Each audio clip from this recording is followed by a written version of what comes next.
Joey Hand. American badass. Like, let's just leave it at that. One word to describe this dinner with racers.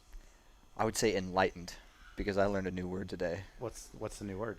Ninja foot. Yes. And now for Dinner with Racers, presented by Continental Tire. with your hosts, Ryan Eversley and Sean Heckman. Placeholder radio sound. I'm a driver. I'm very angry. This is the sound of a driver on the radio during a race. What do you think I should order?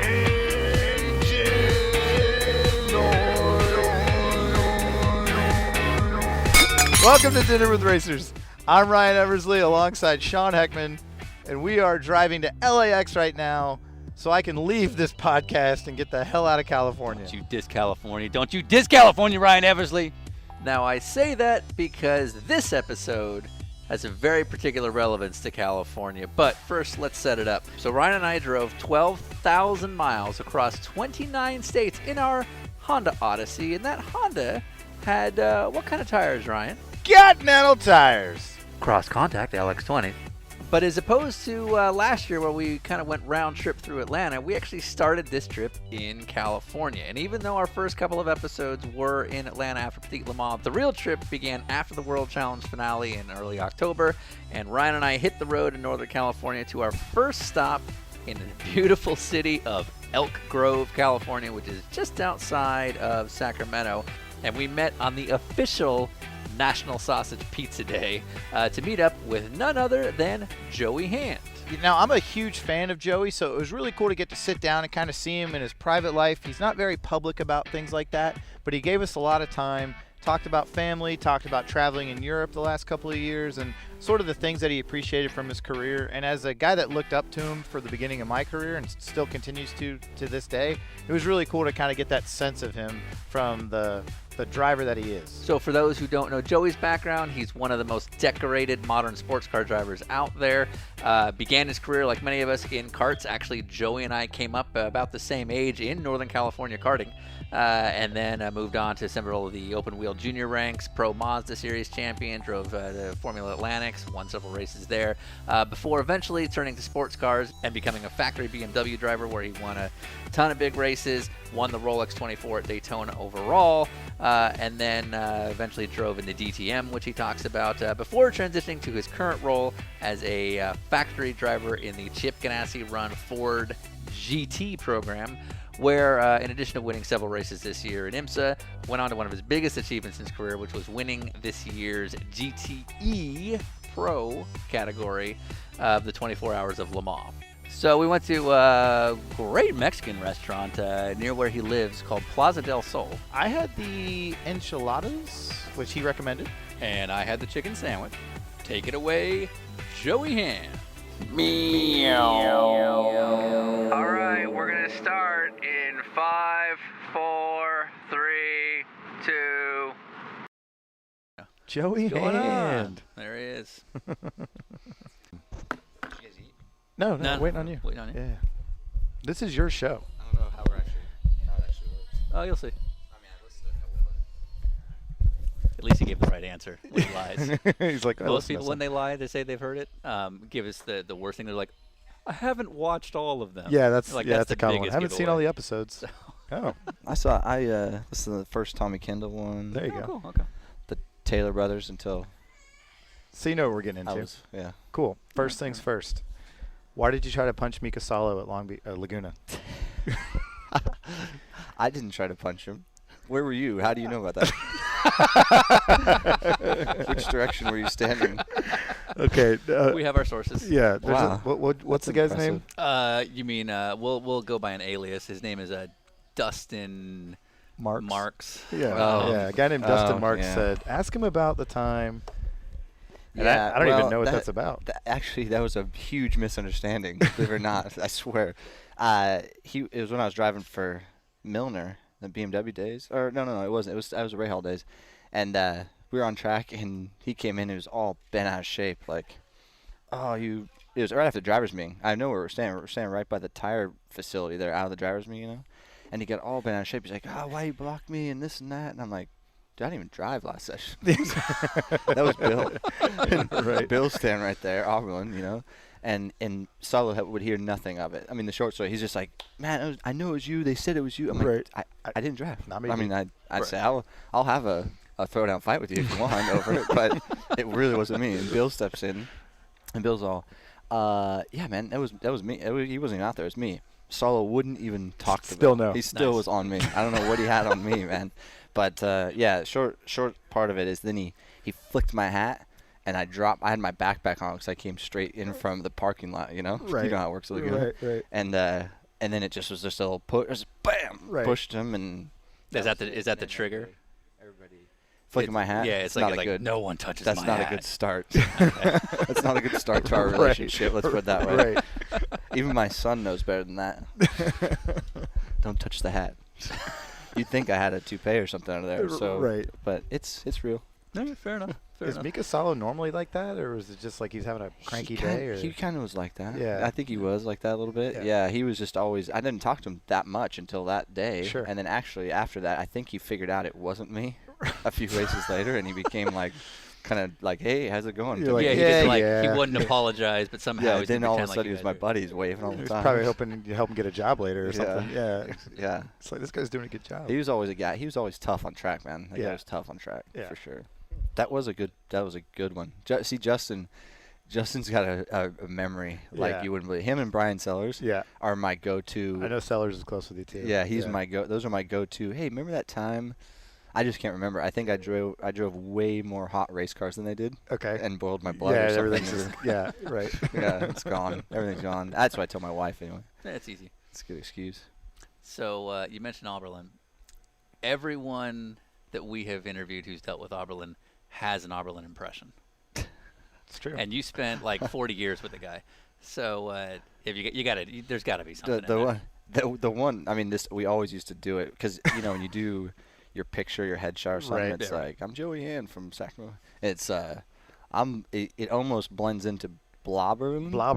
Yeah. I'm Blobberlin from Redondo Beach, California. That was his thing. right. That's always we made fun of him. But I don't have a good Oberlin impression. I just know that he's an exciting interview. Yeah. You know what I mean? For It's, sure. he does a really good job. Well, that was actually one of the things we were talking about when we were driving in, is that I would say in the modern era, especially of sports car drivers, you're considered one of the greats, and yet in terms of like media exposure, social media, all that kind of stuff, I would argue that you're not as exposed as some of the other guys. Is that a conscious choice? That's on purpose. Yeah. I mean, I'm just. No, but is it because you're worried you're going to say something to up, or is that just your nature? I'm good at that. So yeah, that's a little bit of I can firmly put my foot in my mouth. But no, it's not so much that. It was more so that early days of social media and being with BMW, I was a little bit more concerned about that, like saying the wrong thing, and I'd be like, oh my goodness, this could. You see some of the things of people that like much higher status get in trouble with social media. You're like, I don't want to be that guy. I don't want to end my career over it. Sure. But Donald Trump. yeah, Donald Trump. Or Yeah, where's that guy? was the cooking lady and the whatever. Although when this releases, we will know where everything stands. Oh, yeah. So congrats. Congrats to Trump. Maybe it's gonna be Trump and Clinton. No, it's the rest of it comes to more just my family, honestly. I'm just not sure. I still haven't found a way to let people see what I do on a regular basis without exposing my kids and family too much, and I'm still right on the fence there. That's mainly my thing, and I do, pretty much all my private life is with my kids. Yeah. You know what I mean? So like I'm home, we're camping. Like that's why I couldn't do this yesterday. We were camping. Yeah, we were actually going to ask about that. We were camping, and so I mean, I didn't even post anything this weekend because my wife kind of gets on it, and then the people are close to me that I want to see that stuff are all friends of my wife, so they see it, right? Yeah. So otherwise, it's on the race weekend. It's trying to keep people in the loop. Sure. And I want to do better. It's funny you say that because we just had a sponsor summit at Ganassi last week. After Atlanta, like Wednesday, we stayed we went to Charlotte actually, and they have Ganassi guys. They do a great sponsor summit with all their sponsors, whoever wants to come. Right. And one of the things was social media to the sponsors, but I was sitting and listening to it and trying to learn some stuff about how could I do it better. Sure. I mean, I think no question about it. The Taylor boys. Yeah. I mean, you're good at it too. Thanks. But the Taylor especially Jordan, is like he's Right. he's immense. He's got so many followers Yeah. over. I mean, I sit and laugh. I mean, he's I'll, funny. Right. I'll sit on Yeah. the toilet and look at Instagram and watch. I mean, I know for sure. More so, being with Chip, with the Ganassi organization, they're definitely more into.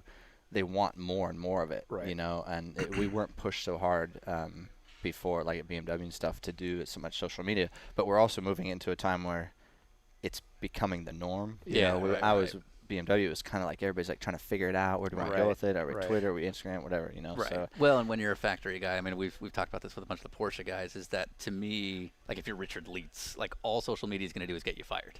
yeah, Right. I mean, that's really honestly, so. that's kind of it's kind of where I stand. You know what I mean? But it's down that road. But it also like Ganassi and IHG and Ford and everybody is all on board to pretty much. I mean, they don't tell us what to do. Sure. They Right. let us take it in our own hands. Right. And so then you got to be you do have to be because you can't take it back. Right. Right. Like I have like I when didn't I'm- mean that. when I'm home, I'm like, I have my wife read it. I'm like, is this Is is this good? okay? Right. Is this all right? Yeah. And then on the road, our PR girl, Lachelle, or Sam, forget anybody. I'm like, so anybody? Anybody want to just proofread is this all real right? quick? Yeah. But then sometimes you just pull the trigger. And I say roll I go it. the opposite direction, and then I get a lot of emails like, "Hey, can you not? Did you you take do- that down?" I'm like, you grew up in the open wheel stuff. Like you were, I thought, going to be like a next IndyCar or Champ Car guy, and Ganassi, your entire career has been like that team, like one of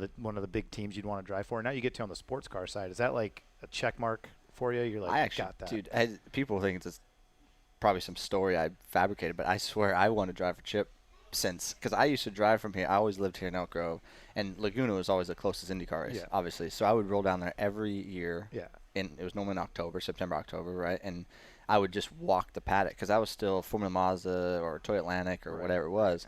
I'd walk the paddock, and you know how you do it. You chase, especially when you're younger, you're just chasing the scooter. Back then it was the scooters. Yeah. You know, those Cubs Yeah, or they whatever. still ride 'em. All painted Yeah. Cubs. So everybody had one. Kim Green, Barry Green, Yeah. and the cool ones. And, Right. you know, Bobby and I chased Herta around, but I really was always on Chip and Mike Hull. And then I had I always thought it was the coolest deal. And Jimmy Vassar was always really nice to me. So I ended up being a Vassar fan and getting to know him. And, yeah, so, I mean, I chased him all the time. And then my friends, the Finneys that own the Baja Cantina down in Carmel Valley, they were friends with Mike Hull. Okay. And when I got to know them, then I got to know Mike Hull. And it just ended up, I was always kind of around the Ganassi organization, even at just IndyCar races, just hanging out. So I kind of always want to be there. And, you know, I thought I was going to go there IndyCar-wise. And, you know, then to have the opportunity. The real deal was I tried to get with him since, like, say 2008, 9. I was trying to get in the 24 hours Daytona with them because that was my chance when they would hire extra guys for a one-off race. And I always trying to get in there. Worked really hard. Had guys like people from all different sponsors I had, different connections that would go to Chip and Mike say, hey, you got to try this guy. Right. And finally in 2011, the stars aligned a little bit, and they had BMW power. BMW said, hey, use them. Sure. Everybody was saying, yeah, use them. Give them a shot, and we won the first try. Right. And it was one of my best drives. Well, One of the I most mean, memorable that's sort of the legend drives. of that particular race was that you did basically the penultimate stint. You were right Right there before Pruitt Scott. and you guys there was a penalty We hit the running tire, over a hose. leaving, hit the tire, leaving the right front, Yeah. hit the tire, leaving the pit lane, and got a drive-through plus 60. Or no, yeah, it was. Because you basically went a lap down. Yeah, no, we went almost a lap down. Okay. We ended up somehow, however it worked out, we were 56 seconds behind Dixon or something like that. And in the stint, I had a double stint, and I'll never forget because Tim Keene was on the radio those days, and we were closing in on the field. We were just, dude, the car couldn't have been better for me. Right. It was like I'd been saving a little in the kink and not lifting all day just to have something in the bag, and it was easy flat then. It was just, I was like, oh. It was one of those ones where you just, like, it Everything's couldn't cooking. go any better, Everything's dude. cooking. And we were smoking people and reeling in Dixon, who was quick, by a good chunk. And when it was all said and done, I remember Tim Keene. I'll never forget Tim Keene through my second stint. He's like, dude, if you keep up this pace, we're going to be leading this thing before you get out of the car again. And we got within 14 seconds of the pack under green. And so it was a big day for me. And that was really – and Pruitt got in the car, boop, boop, went, and we cycled through the front, and it was, c'est la vie, it was game over. And And after the race, Chip was like, he's like, we were standing back by the buses and, you know, getting ready to take off. He's like, hey, kid, you can drive one of my cars any day. Just like that. So like, cool. I felt like Days of Thunder. That is so cool. I felt it was like Harry telling me. Right. So, Crying a little bit. dude, Cool. Did you put your fist up and then just freeze frame for a second? my word, I'll never forget. I was like, hey, Chip, you mark those words because I'm going to take you up on that one right there. I'm taking you up on that one. So, you know, it came back around. I stayed in touch. Well, so they put me back in the car 12 and 13. I couldn't do it 14. Oh, because they switched power. That's when they went to Ford, and I was still at BMW. And so I couldn't do it in 14. And, and then it just all came together. I mean, the Ford deal was coming. We had been talking. He had always said, hey, kid, you know, when you come drive for me. He was just kind of jokingly in passing, hey, when you come drive for me. And BMW thing was all good and always was. But then at end of 14 at Road Atlanta, after the race, I had just been there I was still at DTM, and I just was like a third guy in the BMWs. Okay. And we were out early. I was in plain clothes, and the Turner guys had just won with Dane Cameron, who's I used to coach him as a kid in go-karts out here. I seriously was running down the back of the pit lane in the dark, right, after the race over, down to see the Turner guys and congratulate them. Yeah. Because I drove for them for a long time. And I run by, and there's Chip. I slide to a stop. I'm like, whoa, because I hadn't seen Chip in a while. I'm like, hey, Chip, what's up, man? Good to see you. Like, still, like, kind of huffing and puffing. He's like, hey, what's going on? I was like, oh, good to see you. And then he's all, hey, why don't you come drive for me? And I'm all, okay. Yeah. That's what we think about it. Do I have to answer, like, is now is his only choice? Right. But, so, short story was I said, hey, can I call you on Tuesday? Because we were flying on Monday or whatever. I said, can I call you on Tuesday? He's like, yeah, call me Tuesday. So I called him and we talked about it, and then I just felt like it was the right time to do it. You know, I talked to my dad about it, who I run everything by, and I was like, he's like, you always want to do it. Yeah. I mean, all I know is you always talked about and always want to do it. So, you know, there's probably not going to be another time. Yeah. You know, when they have a program coming like the Ford deal, and they didn't really tell me exactly what. He said, it's a good deal. It's a big deal with Ford. You know, I can't tell you exactly what right now, but just trust me on this one. Yeah. So that's how it all went down, and I love it there. I already knew it's not one of those things where you're like, don't fit in. Sure. I already knew the team. Yeah. I'd been there 3 years. The 24-hour stuff, right? And I did Indy with Kanan that one time. I'd been in the car with them, and I knew the guys. I loved the guys, and so it wasn't a hard decision. Right. You know, the toughest thing was leaving a home that I'd made at BMW already, where nothing was bad necessarily. Nothing was wrong with it. So it was a difficult decision for me on that side of it. Right. You know, easy because I knew I wanted to go Chip. Yeah. Tough to leave some people that really helped me out a lot. Haven't done anything wrong. Yeah, sure. Well, and especially with BMW, I mean, when the Atlantic stuff started to kind of go away, in my opinion, it didn't seem like there was much of an open wheel home for you after that. And BMW basically kind of picked you up and kept your career going. Yeah, and it was, that was thanks to Tom Milner, really. It was in those days, the PTG program was the factory BMW thing. Do you have a Milner impression? That's a yes. It's going to be tough to beat Pat Long. Yeah, we gotta know. Is this rated R? You go crazy. You go have fun. We bleep everything out. Okay, good. His thing is, hey kid, don't crash my car. I'll kill you. Pretty much what Pat said. Okay. Yeah, I mean, and there's a lot more. Like, if you miss another shift, I'm gonna rip your arm off and beat you with it. Those were all in my early days, and he's become such a. When you get to know Tom Milner, one of the greatest people there is, man. He took care of me and my family. My wife worked for him as a team manager for 3 years. When his daughter wanted to have children, my wife came in and did team manager stuff. Right. Because she had done it at DSTP in the Atlantic days. So, but he loved my wife. He always calls me son, and cool. He only has Tommy. He calls Tommy son, so he always calls me son, and it's like, you're my second favorite race car driver. That's what he tells me every week. Every time I see him, I just saw him in Atlanta. He's like, I hope you get second, kid. Speaking of your wife, I don't think many people know this. So you and I actually raced karts in Northern California at the same time. I did 4 strokes, you did 2 strokes, and I raced with Natalie quite a bit. Yeah, that's right. I don't think people know what a badass racer she actually was. I didn't know until he told me. I was like, Yeah. no idea she raced. I've put her. Speaking of Justin Marks, you might ask Justin Marks about his. He's going to We're be gonna on. see There him. he is. Yeah. Yeah. Ask him about his day where he had a little time throwdown against my wife. See what he says. It was at Prairie City. I Okay. do remember this. Anyways, yeah, my wife. Well, we met. So I started driving when I was almost 12. I was 11 years old. Right. She started driving when she was 12 in go-karts. And I would say, we saw each other in those times. She always did 4-stroke. Yep. Thankfully, I always did 2-stroke stuff. So I never raced Still against worked her. out. Yeah, exactly. I guarantee you we would not have been together right now if that was the case.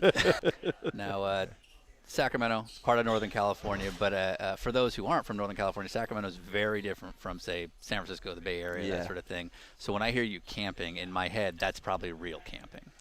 It's probably not real camping. Depends on what you call real camping. So it's the backyard. No. Like I don't do tents. Oh, okay. I don't do tents. We have a Okay. travel trailer. We were able to watch. Formula E was on TV. Nothing says camping like Like electric watching Formula. electric cars Yeah. on satellite TV. I just was scrolling through Fox looking for the NASCAR race. Right, I was right. like, I don't have direct TV or anything like that. But my antenna, I'm like, maybe NASCAR's on something. Yeah. Right. And it was Formula E. So we're like, we'll see the end of Okay. this. Yeah. Sure. Because I knew a couple guys. But, yeah, so, my parents are actually camp hosts at a place down on the river called Sandy Beach in Rio Vista. And I fished and camped. And I say camp in a motorhome, lived in a motorhome, a lot in my life, from between racing and camping, Yeah, sure, grandparents, whatever. And so this is the annual fishing derby. Rio Vista Fishing Derby is this weekend. High that's, profile. Yeah, we always want to Yeah. do that. So Okay. that's definitely our big camping trick. What's of the year. big award? Well, it's gone downhill a little bit. Oh, no.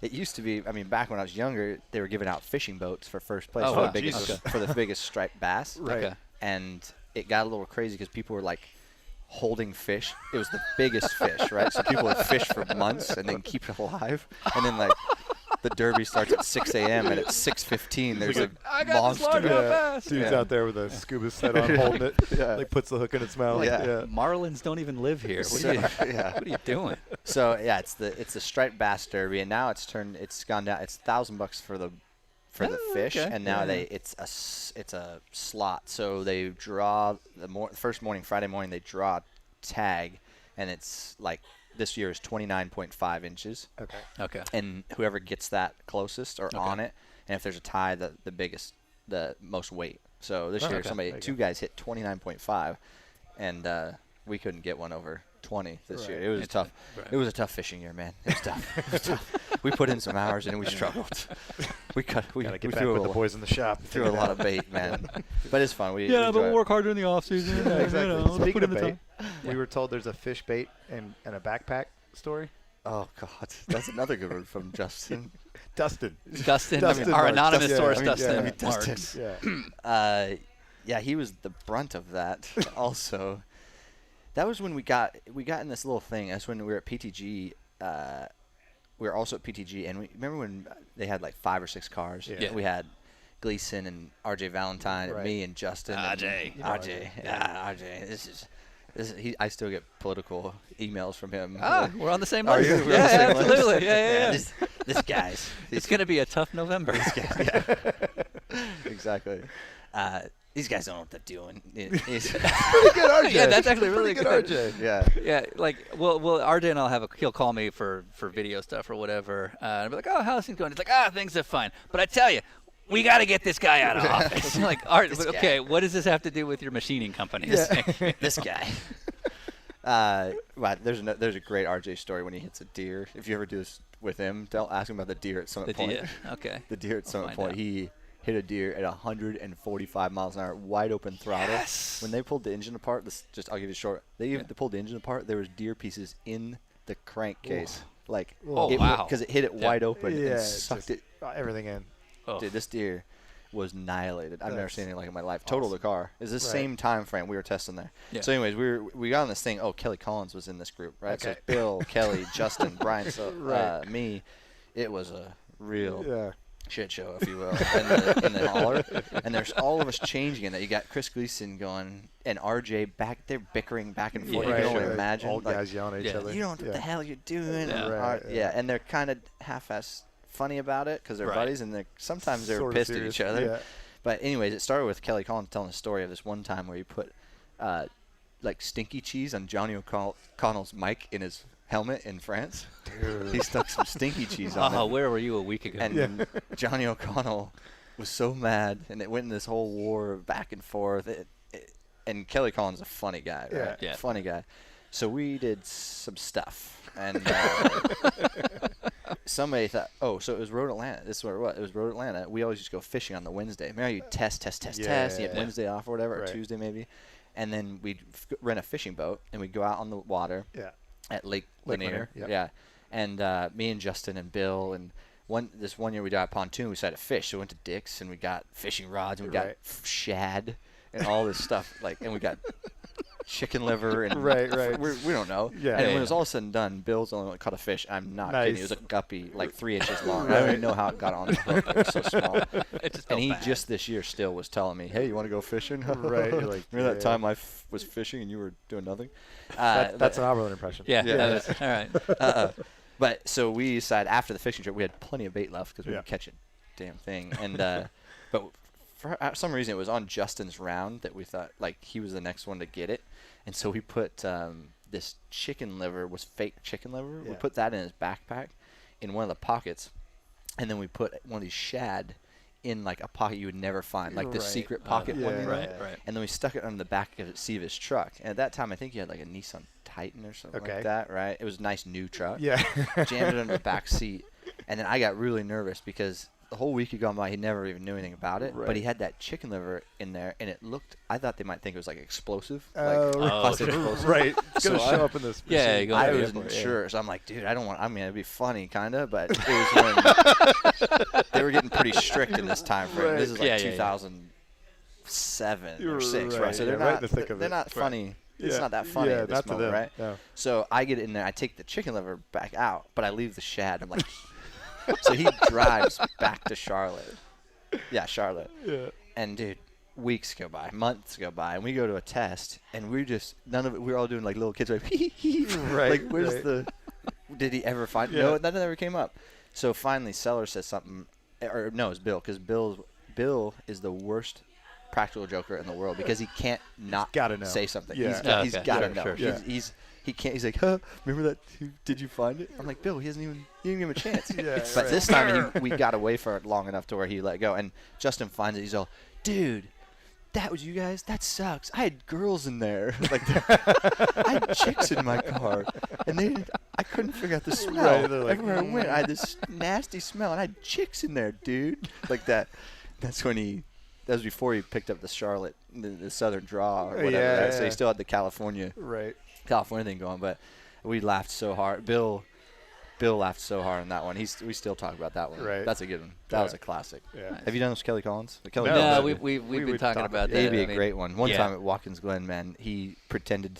I don't know how he does it, but he does this like he does like this cat call really Okay. good. Yeah. A lot of different sounds, but he went into the porta potties right there. You know when you pit, if you're on the edge of the pits, there's like a porta potty Yeah, on the yeah, edge of that ditch. Right. He goes in there and he starts wrestling around in there, and I didn't even know. I'm like, oh my goodness! Like the porta potty's shaking, and and it sounds like there's a puma in there, or a Right. cheetah, right? And he's like making all the sounds. He comes out. He's still got his suit down, right? Right. And there's Yeah. people walking around. It was like race day, so people were like, "Oh my god!" Yeah. He comes running out, slams the door. He's like, "Oh my god, there's a cheetah in there," and just runs off with his suit still hanging and runs. right. And people are like, "What the hell?" And I'm like, "Oh wait, that's Yeah. it's Kelly." That's just and Kelly. people are literally not going to this porta potty because they Yeah. think there's a cheetah in it. Right. Still. Security stops by. Yeah. That was one of the best ones I've ever seen, man. My very first time meeting him was during the Pontiac GTO, TV, or- the GTO when I did a TV yeah, show for Yeah, that. GTO. And so Kelly was one of the drivers, and I had never met him before, and we go to do an interview with him. And so cameras are rolling. We've never met him. I'm like, hey, Sean. He's like, I'm not sure it's the best time. And I'm like, oh, all right, everything okay? He's like, yeah, I'm just not feeling very well. It's like, I've got this like weird growth on my stomach. I'd never met the guy. I'm like, oh. He's like, well, do you want to see it? I'm like, sure. Sure enough, balls out of his pants, just waiting for me. Just waiting. That's a classic Kelly Collins. Yep. Or I sat. Never met him. I sat in gum. Yeah. That was also Buddy Rice's favorite. Was it? Buddy Okay. Rice was everywhere you went. He'd be like, man, I sat in gum. And he would get me, he probably got me 5 times. Like, really? Sat in gum here? That's weird. For those who don't know what that means. Go on. Yeah, Yeah, no. Just do your Google. do your own Google it. deduction. Yeah, Google. Google. Yeah. Google Says Kelly Joey Collins. Hand. Yeah, exactly. Google Kelly Collins satin gum. Yeah. See where that goes. I didn't say it. You know, what's amazing is how these stories don't get out, and like no one has ever mentioned that Johnny O'Connell tried to kill Dario Franchitti. Yeah, and that's a pretty well-known story. You know that story, right? You sure? I don't know. Oh, yeah. Yeah. That kind of, I Right. must know it. Yeah, that one. I've heard you tell the story about the Mid-Ohio crash before. Tell us the Matt Connolly, which is probably the most viewed YouTube Grand Dam clip of all time. Yeah, well, other it was than, also like JC France it was in fighting. there a highlight reel for like 8 years. Yeah, Dude, yeah, it was. exactly. I think it it was popped crazy. up just a couple years ago. It popped up again. Yeah. Right. When it wasn't even Grand I remember Dam like anymore. there was a year-end like annual marketing meeting where they were like like this is our stuff for next year, and it was nothing but like the France fight, you crashing. It's like, we race here too, Yeah, right? there's some good stories. Right? Yeah. Hey, everybody Anyway. wants to see Reckon. Yeah. Yeah, I mean, that one was a big one. Crazy thing, that was my wife was pregnant with our son, so it was Okay. 10 years ago, Yeah. basically. She was 6 months pregnant, and that race, just a little background, wasn't live. It was tape delayed till the next day. Right. So my wife is listening on live radio. Yeah. Right? Okay. Live Nice. radio. Yeah. IMSA radio, basically. Sure. And, that was a crazy one. I mean, it's a long story, but the short story is, got turned by my buddy Paul Edwards, who went way back. We raced together since we were kids. Right. Turns me. And another little background is we had just taken traction control off the cars that weekend because they said you can run less weight and no traction control. Okay. Or if you run your traction control, Yep. you got to put weight on, Yeah, right? yeah. They were trying to slow the cars down that time. Sure. And we still ended up on the pole, and I was driving with Chris Gleason. Gleason, So yeah. I started the car, got out, Gleason got in, and then I got back in the car and got back to the front. And Dyson, and it was a scrap between me and Yeah. Lally and Paul Edwards. Yeah, And yeah. Lally was in there in the Porsche, right? And Paul Edwards was in that GT, whatever they call it, GTO Yeah, or whatever whatever, it the was. Pontiac. Yeah. And it was 2 to go. Yeah, 2 to go, and we were in a fight of lap traffic. And I definitely defended. I went to the inside, like off the keyhole, went to the inside and Right. defended. He had got to run. But, I mean, it was my territory. I could Right. go there, but he never took his foot out of it, man. And, dude, by the time it was almost just before the kink down there, and he just got up underneath me and just Yeah. picked me up and turned me inside. Now, the reason I said the traction control thing is if there's traction control, it probably wouldn't even turned Right. like that. Right. But because there wasn't, Just it just free went spin. Yeah. wide open throttle, turned me. I catch it, as you see in the video, if you want to Google it, Joey Hand crash. YouTube it, whatever. It'll come up. And I get it. I'm like, oh, hell no. Oh, Like, no, you didn't. right. Like, I still got this. And Right. I'm I'm already coming back. thinking, I'm coming I got back. it straight. I'm going to just not even, I'm going to roll it down in there, and it's going to be kablammy. I mean, Yeah. if I'm not winning, You're he's not not winning, winning. right? That's right. And I'm already thinking, like, I'm just going to stuff it down there so deep. And then I'm like, oh, yeah. And I'm like, oh, wait, what's that? Uh-oh, what's that? And I see that the road is, like, there's that new, it was a there's brand new indent, crossroad right. they built Yeah. from turn 1 to the backstretch Right. for, like, shortcut, whatever, right? And I see it's, like, 8 inches high. Yeah. And I'm like, that's really bad. Yeah. And in, like, 20 feet, I decided, I'm going to go full throttle. And the reason in that 20 feet I thought about was because I've watched motorcycles before. Yeah, you gotta even motocross, out. Yeah, and I've exactly. never ridden one. Hold it straight. Right? Never ridden motocross. And I just know that if you hold it wide open, it's nose up. Right. And if you hit the brakes, it's nose down, right? So, like, I'm just going to go with the wide open thing, right? So I keep my hoof in it. Yeah. And I'm just hit it. And it's like, okay, it's not so bad when I first hit. And then all of a sudden it loads up the rear Yeah. end. And the Right. diff housing catches the edge of the asphalt Yeah. and chunks it. And it goes bang. And it kicks it super hard from the back. Right. Right. And then it's just all Lawn bad, dart. and Yeah. I'll never forget. all It's bad. a lawn. Did you say lawn dart? Lawn That's dart. one of my favorites. We used to make fun of a guy. The guys used to use the lay down go karts. We could call Yeah. them lawn darts. Yeah. Anyways, especially at Sears Point. It's going, as my grandpa would say, ass over tea kettle, which Yeah. is never good in a race car at Yeah. 140. And dude, I will never forget it. I remember seeing the grass coming, and I just like, well, forget about my arms. You know, they always say take your arms off the wheel. I was like, No way. no, I'm gonna break these arms for this one because I do not want to go out of this car, right? Yeah. And it just boom and bang and boom and bang. And So you dude, it remember the was- whole thing? I remember the whole That thing sucks.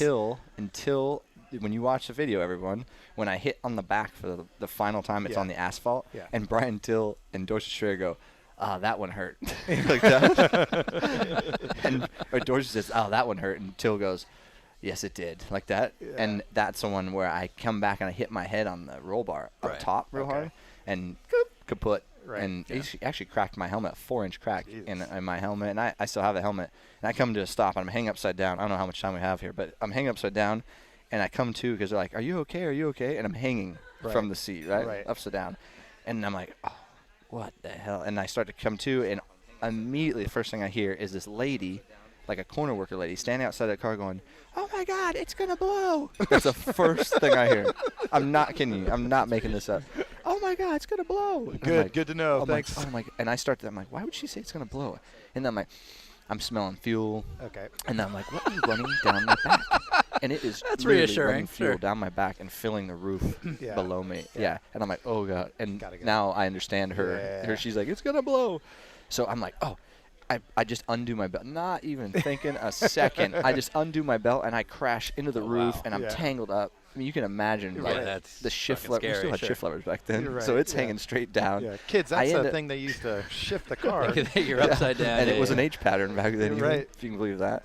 And I'm twisting myself back up, and I'm sitting, and I Yeah. got the shift levers right here. I'll never forget it. And I'm literally sitting. I'm gonna say it the right way, crisscross applesauce, as my kids okay. would say. Yep, there you go. If you know what I Yeah, mean. Cleaned it up. On top of my sitting in a puddle of fuel in the roof, and Yeah, that's for you, sponsors. Yeah. and all this stuff, and I can feel. I'll never Okay. forget my Okay. my sock. You know your Yep. Nomex socks, thin. Yeah. It's half off my foot. You're right? welcome, And I'm like, Continental. and it's like whipping around in the fuel and oil and water, whatever's there. And I'm like, where's my shoe? Right. Like my shoe, it's my sock. It's not my shoe. My shoe's gone. Right. My right shoe's gone. My right glove's gone. And I only remember that because I was like, oh, I can feel everything pretty good to try and get my helmet on. But so immediately they're like, it's going to blow, freaking out outside. Everybody's freaking out. I'm like freaking out. I get my wits about me and I try and go for the window net. It's not even down. It's still up. I don't know what I was thinking. I'm trying to squeeze through this little hole that you're not supposed to get through. Sure, yeah. Anyways, they get it, and I go to get out, and I'm crawling out, and my Hans device gets stuck, and this dude's out there trying to pull on me. I can't. Like, So I stop go it. back in, I Yeah. sit back down, I'm trying to get my helmet off, and I'm freaking out. Like, Yeah. I'm not on fire yet, but let me tell you what, people, when you Ugh. think you're going to That's the worst. blow, as the lady Yeah. outside was saying, Yeah. I was panicked, and Yeah. I couldn't do anything. Yeah. I mean, number one, I was just knocked out a second ago. Yeah, you so took I a was big like, hit.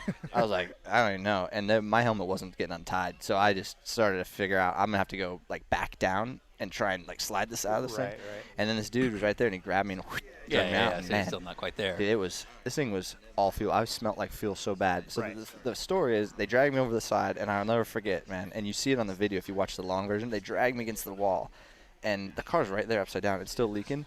And they're like, hey, I never forget. I'm like, hey, the car's leaking fuel. I'm covered in fuel. If it blows up, I think we're all going to blow up. Think you can drag me a little further away? Like that, like all out of breath. Please. And I'm like, oh yeah.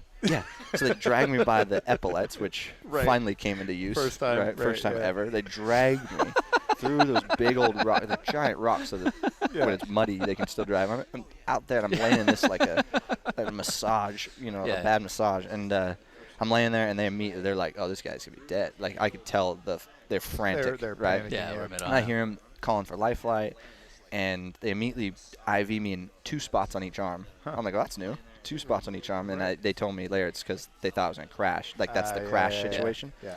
so they can get more fluids and stuff Sure. in you. And I'm laying there. They cut my suit off. And by the way, very valuable lesson learned there on that day. I remember this part.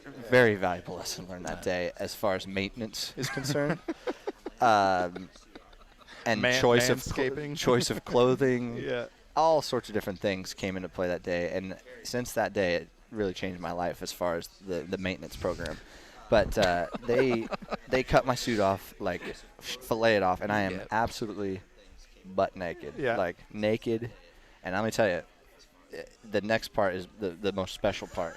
they know that I'm covered in fuel; they can smell it. Yeah. So they're talking. I'm kind of like just I'm not totally with it, but they're saying, nah, he's covered in fuel. And they're calling Life Flight, and I hear him calling Life Flight, and they're like, we got to put him in the helicopter. We can't put him in the helicopter with fuel on him. So they get the fire truck over there, and now by this time they've got me in the neck thing. Right. Now I just have that on. Yeah. Now I'm naked with a And a neck neck collar, brace. right? Yeah. On It's a a good look, by the on way. a backboard, Yeah. right? And they go, we're gonna hose you down with the fire truck to get you, because we can't transport you because you're covered in fuel. Yeah. So they're like, But with a put it on the C-spine lowest collar, thing they could put on, which is not low. Yeah, I mean, if burning, you've ever yeah. seen a fire truck hose on low, it's still like. And I'm like, ugh, I'm 'Cause you drowning, don't basically seem down waterboarding enough. me. Right. And I'm like, I'm trying to like roll over, and they're like, oh, roll them over, because they're drowning me now, right? And also, fire truck water, not heated. Right, Not heated. right, So, right. like a frightened Right. turtle, things were happening, right? So, I'm like, oh, this is all bad. But I'm at this point, you just live in this place, you don't really care. I mean, Yeah. you know what's Right, happening. You're like, right. that sucks. I'm super naked.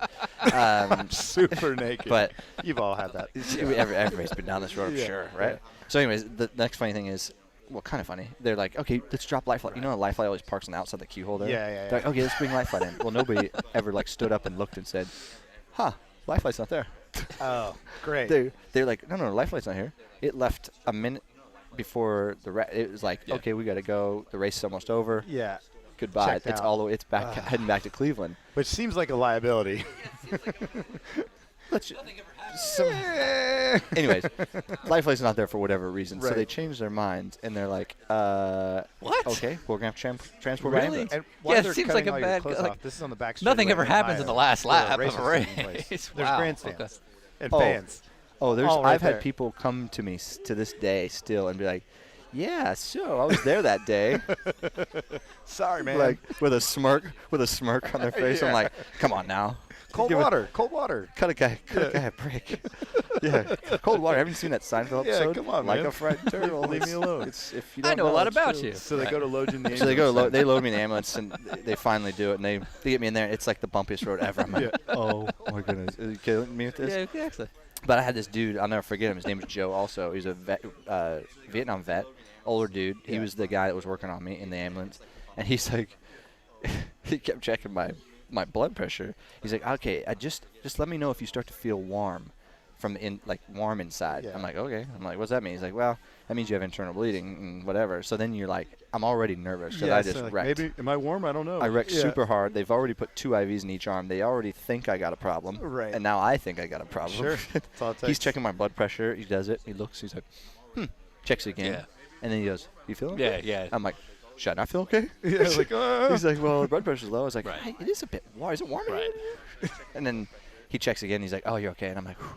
Yeah, I'm not warm. I'm Yeah, I'm good. fine. I'm okay. Yeah, I'm okay. yeah. Yeah. So I get there. They check everything, and I got nothing but I guess they kind of said I had a mild concussion, but they were surprised. It wasn't even. Maybe it wasn't, but they said, oh, don't fly either way because you just took a big old one, right? And my buddy Brian Sellers. So my wife is hearing all this on the radio, Yeah.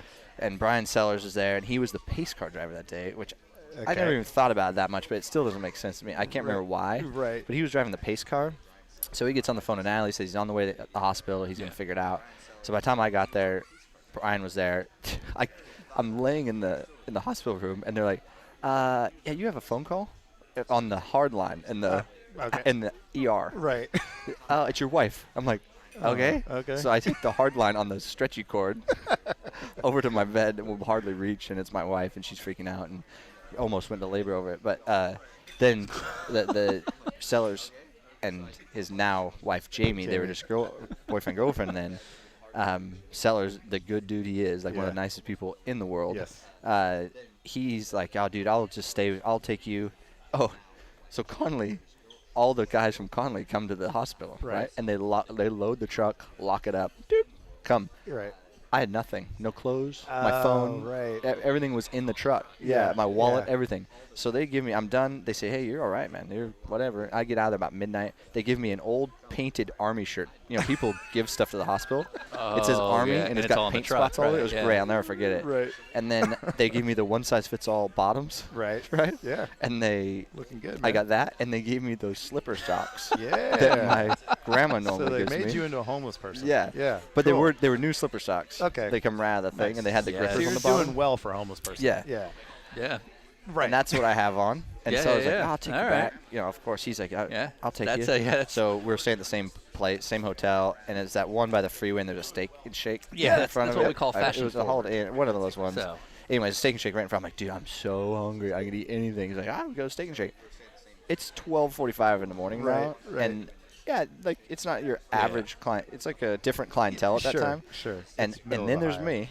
I still have 3 or 4 blood-stained IV needle spots. Right. A wristband that says what hospital I was at. Yeah.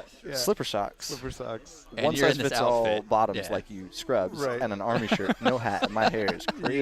Yeah. And I'm like, I was so excited. I was so happy to be there. I Right. was like, Yeah. I'll take the whole. I want the burger, shirt. this meal thing you got with the Yeah. salad, the chili. I want the fries. I want the milkshake.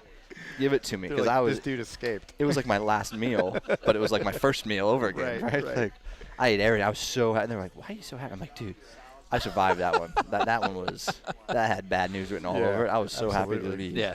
be out of that thing." So, sellers took me to dinner. Jamie even stayed in my room because they Yeah. thought they want you to not sleep by yourself when you Right. have a head hit like that. And then Yeah. poor guy, they wouldn't let me fly. We had a race 6 days later at Lime Rock in the ALMS race Yeah. in my real ride. Yeah. And so he had to drive me to Lime Rock from Nice. Mid-Ohio. So Nice. drove me. I'll never forget. It was like a PT Cruiser. Yeah. All the way to Lime Rock. He had to drive me. That's right. Man, oh man, that was crazy. Crazy. But I drove six days later. If anybody ever sees a picture of me at Lime Rock with a white helmet, that's why. 'Cause my Because other you one was broke. Destroyed it. Yeah. Man, that's In those crazy. days, I only had one. You know? Man, tough times. Tough times. Tough times. Tough times. Yeah. We do a constant, like a pass-along question thing. Yeah. So our last guest was this guy you know pretty well, Calvin Fish. Oh, yeah. And yeah. so his question is related to eating. He asked, are you Wiener Schnitzel or Mexican? What's your favorite currently? It's when in Schnitzel land, you do Schnitzel, but man, Right. it's Mexican all the time. Yeah. Dude, our guys, I've turned my whole crew at the Ganassi guy, the drivers, Right. me and Briscoe, Westbrook, and Dirk. We seriously, we eat Mexican food almost every day Right. on the road, I could and see they that. Wow. they're Yeah. on to it. Now the thing I is, could if see I that. can find us a good Mexican place everywhere we go. Yeah. When we did this trip from, it was VAR, I think we went straight to Testacota. Okay. Okay. And we did, Dirk and I, not Westy and Briscoe didn't stick the whole time, but Dirk and I did 8 Mexican food adventures in 7 days. Right. That means 1 day we had lunch and dinner at Mexican. Nice. And it was, we Wow. just found some good places, and Dirk is just, he's on the train with me, man. He's like, All right. he eats Yeah. fajitas everywhere we go. Right. Everywhere we go. And I he's get like, behind that. he's like the fajita yeah, no, I'm down. connoisseur Yeah, now. with this, yeah. All But right. yeah, Mexican, man. But when I was in Europe, why Calvin says that is because when I was in Europe, I had this Schnitzel rating system. Okay. Like, I had to have something. You know, I was American. I was, Right. you know, Yeah. they always talk. I love to eat. Like, I wake up in the morning, I ask my wife, "What's for dinner?" And Right. she's Yeah. like, "Come on now." That's the same way, man. But I love to eat, so it's always the next meal. Michael Garrett, our team manager now, he's like, "Dude." I'm like on the radio at test days. I'm like, "Did you get Chick-fil-A again?" Yes, I love Chick-fil-A. Chipotle tonight? It's barbecue tomorrow then. Woo! So he's like, man. And then I'll be sniffing. I'll stop for a change. And I'm like, food's here, isn't it? He's like, Right. why? I'm like, food's here. Don't lie to me. I can see people eating Chick-fil-A nuggets Yeah. back there. They're like, hide it, hide Don't it. fool me. He's not going to drive Uh, anymore. But yeah, I started this thing. I started eating Wiener Schnitzel. I'm like, ooh, Wiener Schnitzel's good over here. Okay. Especially Austria, Bavaria, you know, it's Sure. some good stuff. Yeah. And then I had this rating system, and then Jens Marquardt got on it, Yeah. the BMW Motorsport manager, and he's like, so what's this one? And I'm like, man, so it's about cutting the fork with the fork, right? Okay. The fluffiness Sure. of the actual breading. Of the actual breading, sure. Yeah, and the size. Like, is it like, when you get a Wiener Schnitzel over there, it can be the size of a platter. You know, so I was on this whole thing, and I had the best one ever in Austria. We stayed at this castle near the Red Bull Ring. Okay. Oh, it was so good. It was really good. So that was my thing. That's what I started to be known. They actually did like an interview with me about Schnitzel. Nice. Yeah. You One know of the more PR about it than like stunts. the regulars. Yeah. Yeah, exactly. Oh yeah. They're like, no, we don't For need that. Yeah. So when traveling Europe, best schnitzel would be the Red Bull Ring. Red Bull Ring, Near it. and I don't know the castle, but there's a castle you can stay at there, But and there's f***ing castles everywhere you go. it's around exactly there. right. So Okay. to the west. Okay. Yeah, that one. That The nearest one of those. nearest castle you can stay in to the west of the Red Bull Ring on the main road. Okay. Fair Best enough. schnitzel in town. Yeah, I had a good one in Berlin. I remember that. Berlin had good schnitzel. Yeah. I've been through some schnitzel, man. I remember you you had an injury that kind of like sidelined your career, but I don't know what it was, but it was something with your back. That one's not on YouTube. Toy Atlantic. It was 2002. It was the beginning of the season. Milwaukee, an oval test, obviously, before Safer Barriers. Okay. I'll preface it with that. Yeah. Before Safer Barriers. Was that a carbon tub back then? Carbon tub. Yeah. It was a 014. So it was the Swift, the 14. Nope, not true. It was 88. Okay. It was still 88. And so we were testing Milwaukee. It was a big test, 20 cars, right? Yeah. It was before.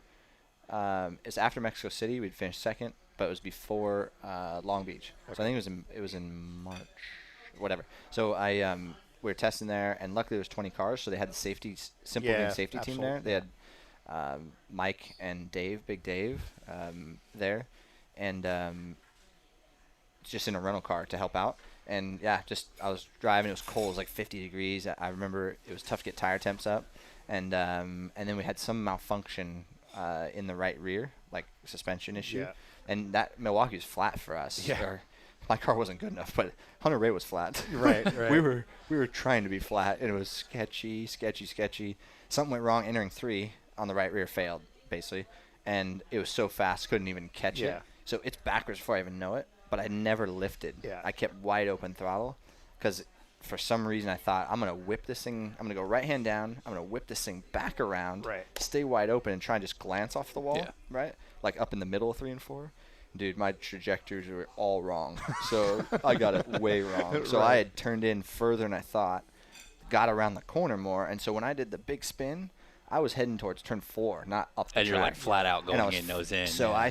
I whipped it back around. All worked to plan until I came back around, and I went bam, Like straight lawn in. dart. Yeah. Ugh. But more like concrete dart. So- Like literally a couple degrees of angle to the right.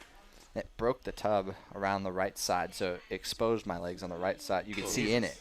My legs didn't come out. Yeah, but still. But the impact was so abrupt. After the fact, they came up with 125 Gs. Jesus Christ. And like the sensors were maxed out on Pi back then at like 40 or something, right? But they started to do the deducting on what had broke and how the Hans device got me. So I just started wearing the Hans device that year. That's when Hans device just came out mandatory in 2002.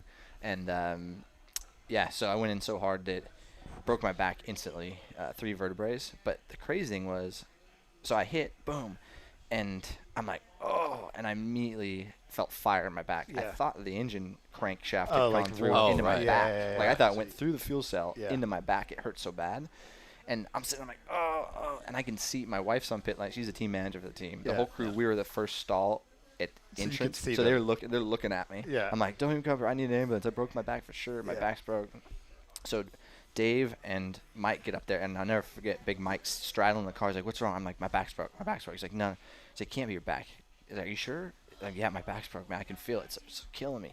So he's like, he gets me out, whatever. And what happened was when I hit, I didn't make my seat right. I didn't have enough lumbar. Yeah. So I was kind of hunched over. I kind of hunch over anyways, and I just kind of built it what was comfortable. And so when I hit, my belts didn't even activate. I went down the inside of them and curled me up into a ball, like really small.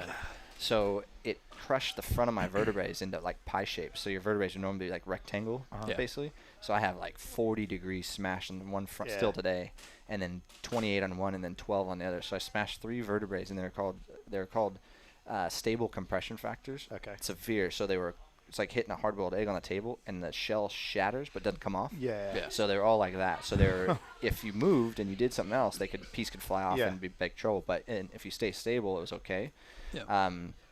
Broke my tailbone off about 3/4 of an inch, straight off the bottom because of the impact in the floor. Right. And then my left knee, both my knees went through the tub. Up. Yeah. And then the first piece of tub is false, kind of like just a thin piece of carbon. Yeah. It used to have holes drilled in it, and we didn't have any padding there.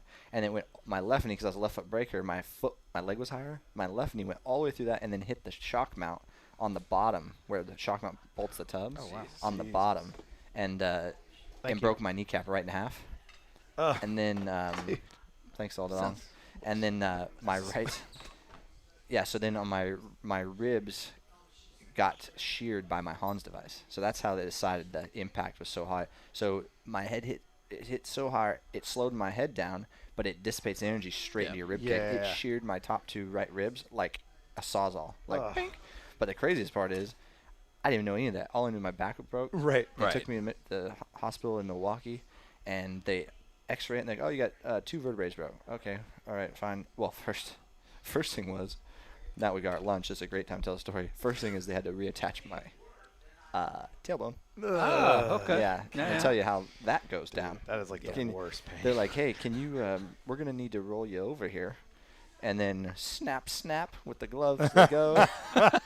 Little bit of Puppeteering. yeah, and then they had to put it back on. Yeah, like, right. like it was just floating down there. So they had to wow. kind of put it there, like, okay, that should stick, right? And then I don't think they got it right. I have a tail that's now? why you always see me sitting funny. I think it's aimed slightly. There's a couple degrees of miscalculation there, but yeah, man. Then I ended up 3 days there in the hospital. Went down to Trammell's. D.D. Rogers had me transport in a limousine because they wouldn't take me any other way. Ended up in a limousine, a stretch limo, just laid there. Wow. Down to Ortho Indy in Indianapolis, and saw Dr. Trammell, and he's like, "Oh, you got 3 vertebrae broke." Oh, the other thing was I was laying in bed in Milwaukee. They said I had 2 vertebrae, didn't even know about the third one. It said nothing about my legs. And I went to get up. They said, oh, you can't go up to pee. But I couldn't pee in bed. You know, they want you to just roll over and pee in like a thing. Yeah. Couldn't do it. Still to this day, I can't pee in the car, can't do anything. Right, so I'm like, I can't do it. So I told her, I'll do it, but I need everybody out of the room. I had Natalie stay, and I'm like, I'm getting up. Yeah. That's just, watch how this is going to work. I'm getting up, and I'm walking to the toilet because I'm about to pass out. Yeah. Right? So I walk over. I come back and lay down. I'm like, man, my leg is killing me. My left leg, and we pull the covers up, and my left leg is one size all the way down, like the size of my thigh. Wow, yeah. It's like, and she calls them back in. They're like, yeah, we're gonna get that X-rayed, and then they go, oh, well, good thing you didn't walk because you could have tore your knee right in half. I'm like, good thing. That's a Totally. real good thing. Good times. Down to Indy, and Trammell fixed me up, and then I'll be done with the story in a second. We eat, but I get home. We live in Ohio. I'm laying on the couch probably 5 days later. I sneeze, right? Really hard sneeze. I'm like, oh God, something went wrong up here in my chest. Right. Because I didn't know I had a broken rib. Right. Well, all of a sudden, I'm like, oh my God, it hurts so bad. And I'm like, I don't know what's wrong. And never thought to look. I was just like, I'm not getting up. I just laid down. I'm like, okay. I get up. It was the day that my wife could wash me. So I only had, like, every 3 days, I'd just stand straight, take the cast. Sponge Thursday. Yeah. Take my cast off of my upper body, and she would give me the wash down. And she got right here. She's like, what is that? It looked like a finger sticking out. Oh, no. Jesus. My rib cage. And it was, like, poking straight out. I'm like, that wasn't there. Right. That's a new one. A couple days ago. So, anyways, I sneezed, my rib broken, and called Trammell. He's like, yeah, well, you can come in, but all we're gonna do is re-break it, and that's it. I'm like, Later on that night, I sneezed, and it went halfway back. And that's get the pepper. And that's where it stayed all my life. So, anyway, one thing I noticed in the 2 big accidents I know about you, both times your thought process was wide open. Actually, I never thought about that. Yeah, when you were like, I saw the times. jump coming, so I was like, you know what, full throttle. And you're like, okay, so I lost the rear end going into 3, and I just thought, okay, I'm gonna peg this thing. I was like, but both of those didn't go well. Both of them ended up like a ridiculousness scene where there's whiskey throttle. Right, whiskey throttle. I love that. Ridiculousness thing. Yeah. It's always like, go wide open, and then it's like, I can't not go wide open. Yeah, now I'm committed. Whiskey throttle. Yep. Yeah, I ended up. Yeah, maybe I have to think about that. Yeah, next time that's happening, just be like, wait, twice in a row. Yeah, that didn't end well. Yeah. So maybe my non-motorcycle experience isn't working out. Yeah, maybe you shouldn't ever ride a motorcycle. Yeah. Is what I'm saying. Please. That's a good piece of information. I never thought about that either. One of the interesting questions for me with your career is obviously, if F1 and IndyCar aren't going to be on the cards, going DTM racing is pretty f***ing awesome. And we all know your talent, but if you were to look at the statistics, the couple of years you were there weren't maybe statistically where you would have liked them to be. How would you summarize those couple of years? Well, I would do it again. I mean, a lot of people think, sometimes they think, oh, would you ever do it again? Well, yeah, I would do it again for sure, because I think it was a great experience. And I was saying, I couldn't have done Europe when I was younger. It was just the right Now, time. why do you say that? Just like maturity-wise, comfortability? Comfort. Okay. Yeah, comfort in traveling, comfort in being away from my family. Right. I would have been so homesick. Right. I know it. I mean, I Right. just know myself enough to know I wouldn't have done it. Well, and again, just for people who aren't familiar with sort of the California landscape, like a guy like Patrick Long grew up basically in like the Venice Beach area, which is very metropolitan, but this Yeah. part of Sacramento is fairly, I don't know if agricultural is the right Yeah, I word, mean, I but live out in the it's country. Yeah, right now. it's not San Francisco or any of that area. Like Elk it's Grove way is out now of it. is kind of a city now, but I've when I was a kid, it was country town. It was Yeah, like exactly. It wasn't even a suburb of Sacramento. It was Right. a cow town. Right. And I've moved myself even further east, just outside, to be more in the country still. Right. So yeah, I mean I just spent a lot of time with my parents, my family, because we Yeah. spent so much time racing together. My dad and I travel in the country, driving a motorhome and trailer, or a box van or whatever. So I just wasn't used to being on my own like that. So it would have been weird for me. And even like I talked about when we were talking about going to DTM, I was like, my mind is right to go to Europe. Like I can do this. Like I'm actually interested in seeing the different countries. I'm interested in doing it. It wasn't like, oh my God, I gotta go to Europe to do this deal. Yeah. It was different. So that was one thing. I mean, I'm glad it took that long, and to have the opportunity at that age, in DTM, Yeah, absolutely. Right. was like almost weird and crazy. It just At was that how- age, you mean as in being because I was 30. right? So in other words, like Yeah, I I hate mean, saying this, but older. we're the same age, but old for a Yeah, DTM older guy, for yeah. DTM standards or F1, because DTM is really like nearly F1 Right. unless you're a guy that's been in DTM for a while, like Tom Check and Extra, Right. those guys. I Right. mean, they were 18 coming in, Yeah. Right. and they just been there for a while. Right. I was Right. 34 coming in, Yeah. Right. right? So it was a little bit like, wow, this is pretty cool to get this chance at this late age Yeah. with this knowledge and Right. Yeah, being totally. kind of more at, I would say, the peak of my career. Right. Like my personal judged peak of my career. Right. Which to me is knowledge and bravery, where they cross, like torque and horsepower. You know what I mean? Right. So 100%. that's your peak, if you ask me. Yeah. But and so it was just it was a great experience. It was so different, man. It's like F1. I mean, these guys are like the way the cars are set up, the garages, Yeah. It's a the big deal. style of doing it was. When I was assume crazy, sort of but the relationship between guys within the paddock is probably very, very different than very how different. it is in sports yeah, car, sure. Yeah, and one of the biggest thing for me, was flying the flag and being the only American to do it. Yeah. Like, Yeah, I thought absolutely.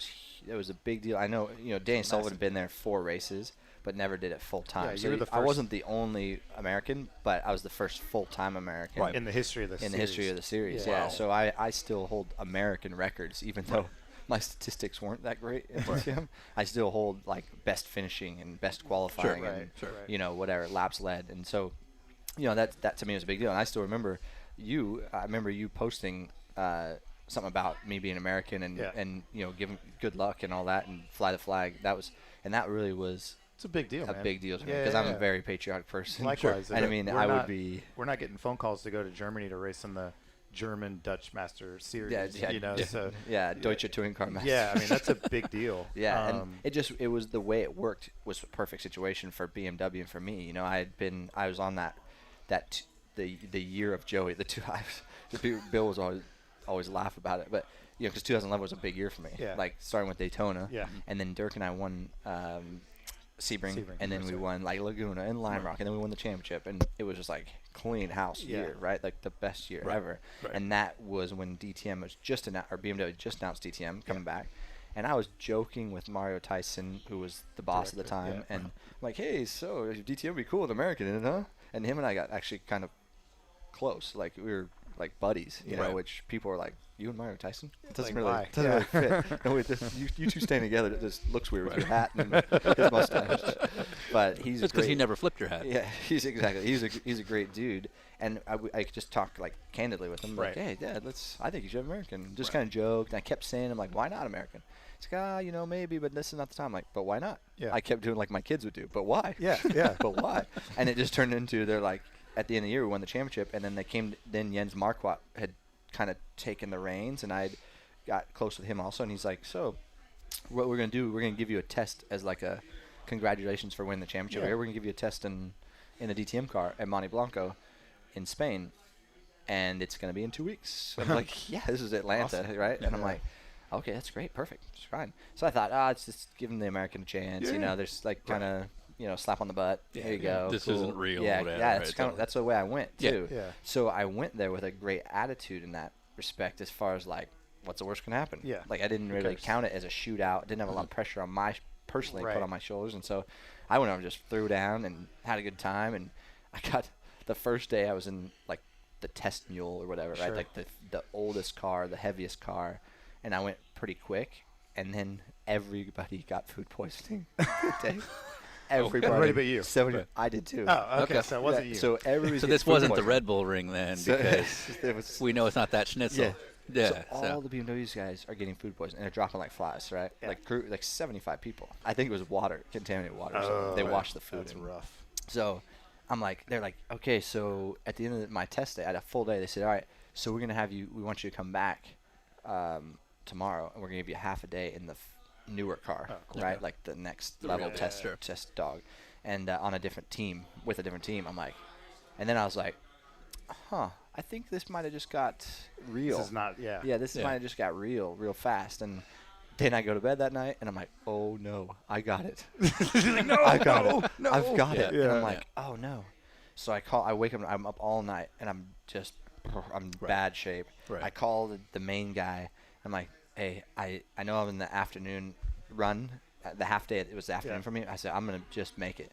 Like I got food poisoning. Also, he's like, yeah, everybody's got it. He's like, just do what you can. You know, if you get here, if you can't do it, then you don't need to do it.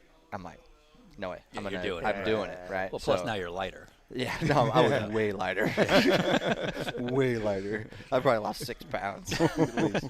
But I get there that day, and I could tell it was like, oh, this might be a job test here, right. you know. So, and I got there, and they were pretty impressed. I even made it. I know I didn't look good. Sure.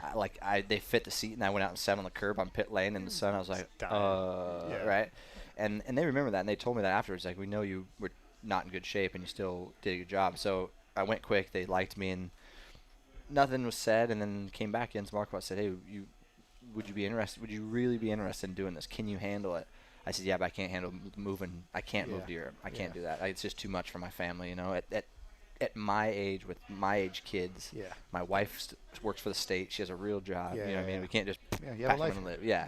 So I said, but I can do it. I think I can do it. So I did it, and I kind of made a 5-year commitment to myself that I could do it. Yeah. Especially after the first year of traveling and all that. I'm like, yeah, I can do this. I can do this for 5 years. I think. Maybe. Like 25 trips a year across Right. the ocean. Yeah, I would see all your posts about like flying from Oh. and it'd be from here Yeah. to wherever. I'm Yeah. like, dude, that's Oh, kind of man. rough. Testing, we tested in the winter in Spain and like Monte Blanco and these Yeah. places that they're cool places, but to get there from Sacramento, Yeah.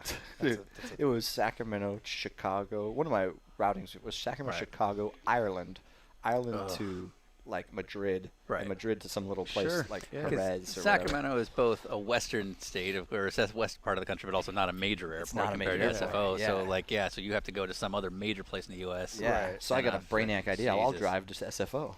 Right? It's 2 hours. It's 2 hours, Well, yeah. Not all the time. It's Yeah, not. It's some 4 days it's- hours yeah. in rush hour. So We you learned that catch this it morning. wrong. Oh, you catch it wrong, Yeah. man. And it can be so bad. So I did that for a little bit, and I got straight into Germany a couple times, and then hopped. But it was like, man, I get home and I got to drive 2.5, 3 hours. I hear and you. It was just it was a logistics trick, Yeah. but I loved it. I mean, I was lucky the way they flew me, and it was fun, especially for the first Right. year and a half. I was like, man, this is cool.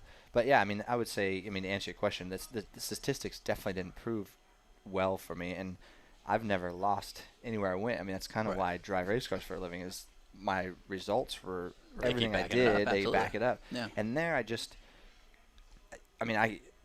don't like to make excuses, right? But because you asked the question, I'll tell you a little bit of the story. I started out with the team.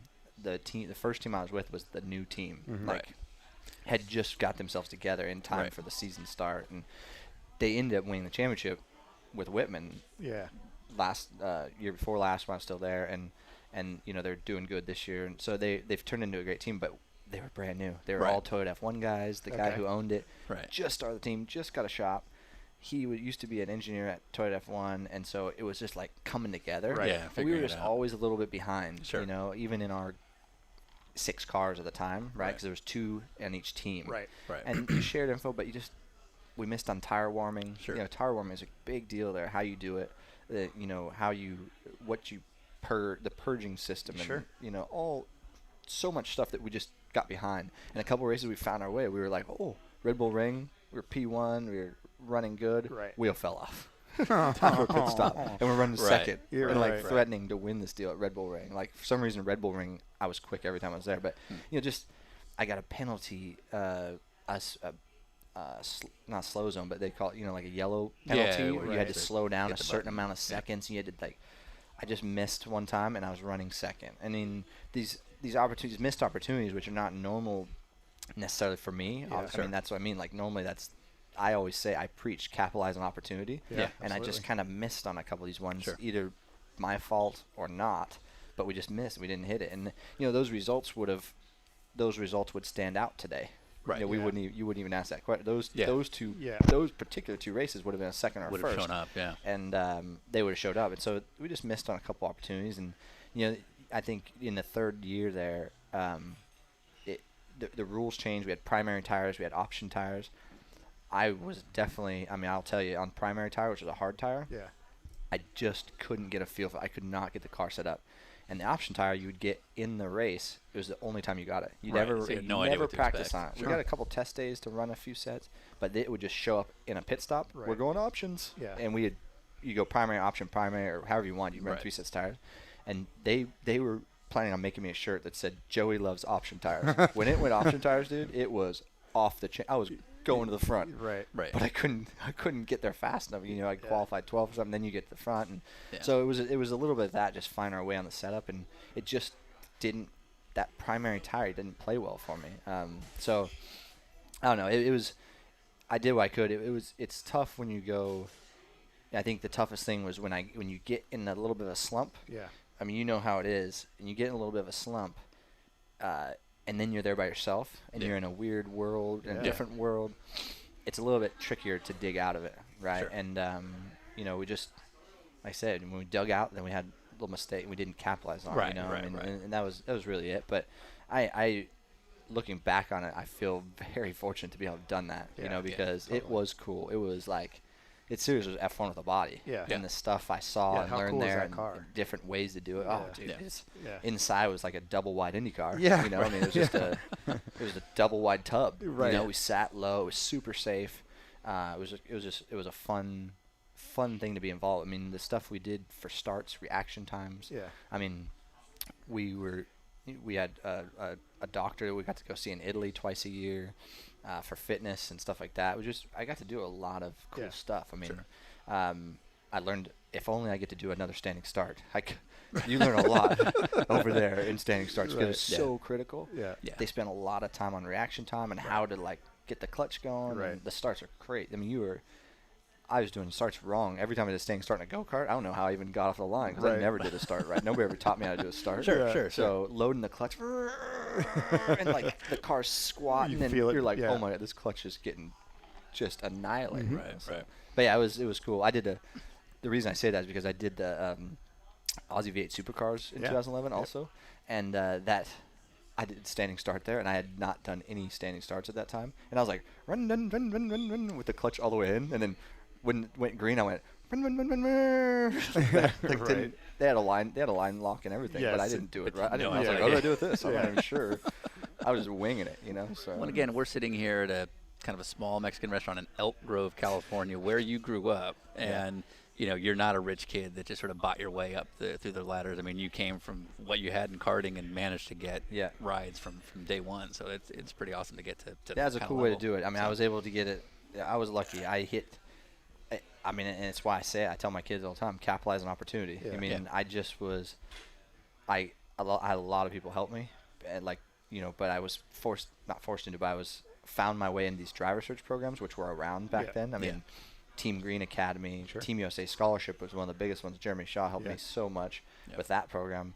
The DSTP shootout, like those days, people were doing shootouts, Yeah. and me and Lally were in a lot of these things together. Which is weird because he's like 20 years older than you.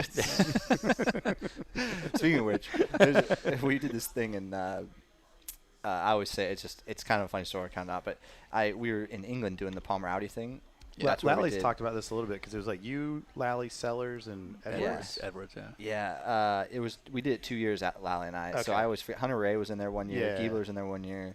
But the first year we went, I got in a big accident where a car got split in half. Like the guy behind me, Aaron Justice, his Yeah. brake pedal fell off, and I was in a hairpin. It was at the end of a straightaway, and he came barreling down, had no brakes at all, and hit me right at my head. Like I don't know how it didn't do worse, but it split the car. It broke the car right in half. It was their Palmer cars were aluminum honeycomb cars at that time, but open wheel cars. They're fast. Yeah, 350 horsepower. They're cool cars. But so it split the car in half. It dislocated my right knee. So I was done. This is day one. I'm out, right? And I'm on crutches. I'm in an English hospital. I got this thing. I got crutches, and I got the ones that are around your arm, the Right. forearm crutches. Yeah, those So look really cool. I got to watch these guys. Yeah, they look super cool. They make you so cool, especially in England.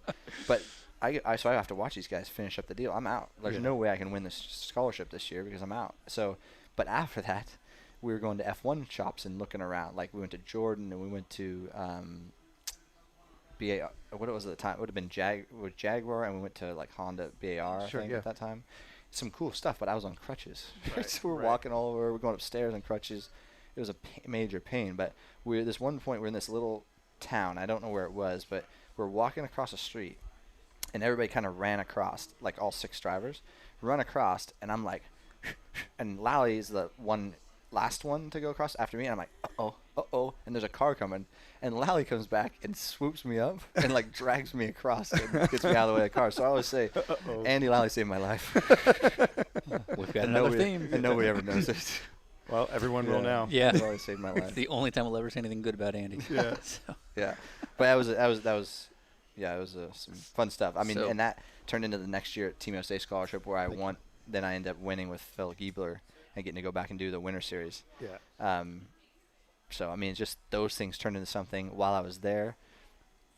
It was crazy because while I was there, Lally I think was in the DSTP shootout also. Probably. And I had won the scholarship, the Team USA scholarship, with a few guys that were in the DSTP shootout because Buddy Rice had just won the championship. They were going to look for a new young guy. And I'm in Europe.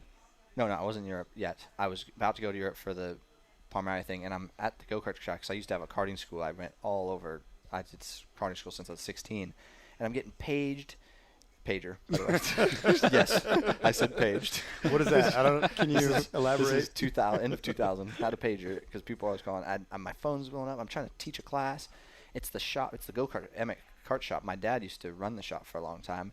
Everybody's calling. What the hell is going on? So I stop and I'm like, what's going on? I hope there's a fire or something because I'm trying to do something. And my dad's like, these Jim Griffith from DSCP is trying to get a hold of you, and he says it's very important. I'm like, okay. So I'm like, they had done this before where they said, hey, Roger Penske called and he's wants you to call him back, right? Like they had done this. And it was Chip Ganassi called, like it was kind of a thing. So I'm like, but then it was like Jim Griffith from DSTP. That's a little tougher to come up with, right? Yeah, so I'm exactly. like, So I call back and he's like, hey, Joey Hands, Jim Griffith here from DSTP. I'm like, yeah, okay. And he's all, so I saw you won this Team USA scholarship, and we're doing a shootout ourselves for our Toy Atlantic ride, which Buddy Rice just won. And we saw that you beat out a couple of the guys that are already in our test, lined up in our test. So we thought, well, you should be involved too. Right. You want to do it? I'm like, yeah. That's a strong. stop That's by. a strong yes. It's like, here's the deal though. I'm like, okay. He's like, yeah. So it's on a Tuesday, and it's right between the 2 race weekends where you race in England. So the Palmer Audi Winter Series was 2 weekends, 2 races, both weekends, Snetterton and Brands Hatch, right? And so he's like, so we're up for it if you're up for it. So you got to fly back on Monday. We'll cover the flight for you even. Fly back on Monday. You do the test at Buttonwell on Tuesday in Bakersfield, right? And then you fly back Wednesday and you can do your race at Brands Hatch. I'm like, I'm down. Yeah. I mean, I'm way down. So I flew in. My dad picked me up at SFO, drove me on Monday All because the I way to raced on Buttonwell. Sunday. So I flew on Monday, but I beat the time, right? Yeah. So he drives me all the way to Buttonwell. We sleep in the car. Don't even I've been get there. it. Don't even. I've had the There's same no thing. reason to go to a hotel because he drove me till 4 in the morning. So we Right. sleep in the car, and I wake up to tap tap tap. It's one of the crew guys. He's all, "Hey, are you Joey Hand?" I'm like, "Yeah." Like this is. I can't make this up. I tried. He's like, "Are you Joey Hand?" He's like, "Hey, can you come fit the seat?" I'm like, "Yep." So I got in the car, and I want to say I used Lally's seat, and they just put me in there, and I was like, "Yeah, whatever works." And this is another one of those ones that I was like, "There's no way it's me." like there's Yeah, no right. that they're just like filling seats. I felt like, you know, like there's no way I'm kind of off the radar kind of guy, Yeah. because Giebler was in it. I think John Fogel. I don't know. It was a group of guys that was pretty strong and had Yeah. some experience. And I had Foreman Mazda, Right, so I was going to right. Foreman Mazda at Sony Atlantic, and I'm like, there's no way it's me, right? And so I was just like laid back. I'm sitting on the scale pad. I'm telling them how I watched Aaron Brockovich like 9 times because that's all that was on, and I was an E on a 777, so Okay. I couldn't get in, couldn't get out. There's Right. stinky people, all these stories. And I'll never forget that day because the guys were really cool, crew guys. Yeah. And we're just talking while they're doing setup. I'm sitting in the car, and Right. I go do my laps on the button wheel short course, you know, Yep. like the East Loop or whatever. Yeah. The East Loop. And, and then I get out. I'm like, yeah, cool. Dee Dee's out there on a Cub. She's driving around. She fell down that day in a Cub out in the middle of the racetrack. It's terrible. Yeah. And I was like, I don't know why I laughed. I never forget that stuff. And, so I left. I'm like, hey, guys, thanks, man. My dad drives me back to SFO. I get on a plane, go back. I'm driving. And I had a phone at Brands in Europe, like a little pay phone. Yeah. And I'll never forget. I'll stay on the back side of the garages at Brands Hatch to drive in the Palmyra thing. And Jim Griffith calls. He's like, hey, Joey, it's Jim Griffith. I'm like, yep, here we go. Not me. I know, whatever. Okay. And he goes, hey, yeah, so we really enjoyed you. Dee Dee loved you. And, yeah, you're our guy. You're our choice. I'm like, what was that? Right. He's like, yeah, you're our choice. So if you want to do it, you're in. I'm like, I'll take it. Yeah. I didn't even ask. Done I didn't and done. even ask any You're like, questions. yeah, what are the details? Yeah, here? details Yeah. like how do I make money? I do a karting school. Then we started. I just said I'll take it, and they wanted me to move to Ohio. I gave my karting school to my buddy. I said, hey, can I work at the shop? And because I need to, I don't have any money. Yeah, Like right. I need to work. Yeah. So like, can I work at the shop? Because I don't want to work a real job. And they're like, yeah, we can find something for you to do. You just be a mechanic on the week and Right. drive the car on the weekend. So I went there. My wife went to work for KeyBank, and I worked at the shop. And I cleaned the toilets. I did whatever. I cleaned the cars, Yeah. wheels. I stocked the truck, and I did that for 3 years. And my wife ended up being team manager, and but it was just like that, the little test with button wheel, Yeah.